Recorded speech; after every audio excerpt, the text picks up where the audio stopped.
Are you following your passion? Have you found your purpose? What is your legacy? Ugh.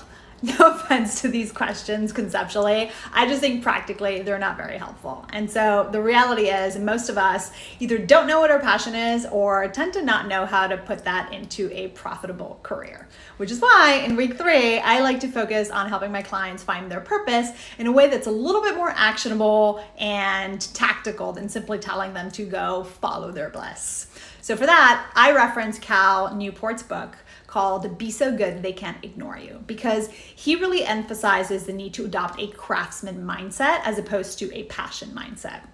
All too often, we try to think our way into finding our purpose. And so we agonize over these existential questions like, who am I? Or do I really love this? And that can just be way more confusing than helpful. Instead, Cal explains that we should focus on becoming passionate about the things that we are great at.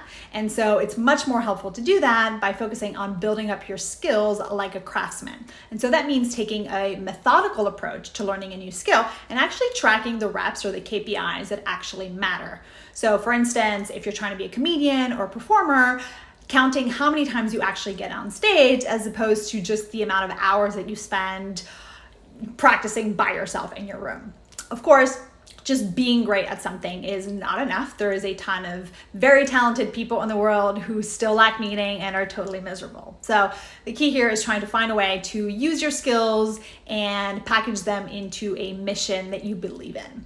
Now, that's obviously not the easiest thing to figure it out, or it can take a long time. And so in the meantime, you can focus on being of service. And for that mind shift, I like to look at Kathy Sierra's book, Badass Making Users Awesome, because she has the most brilliant way of explaining how to redefine your success as a result of somebody else's. So for example, let's pretend you run a camera company. And so if you're tracking your success, maybe you look at, how many cameras you sold in a quarter. However, if you're basing your success on your customers' success, then all of a sudden, instead of tracking your sales, you'd be looking at how many of your customers actually became great photographers, not how many of them bought a high cart average from you. And although that shift may sound subtle, it actually has huge implications in how you do every part of your business. So for instance, maybe all of a sudden you redesign the manual that comes with the camera. So as opposed to this hard to read, confusing book, all of a sudden it's glossy and it's even better than the marketing that you use before the sale, so that you're actually trying to help them learn how to become better photographers, not just how to operate your camera.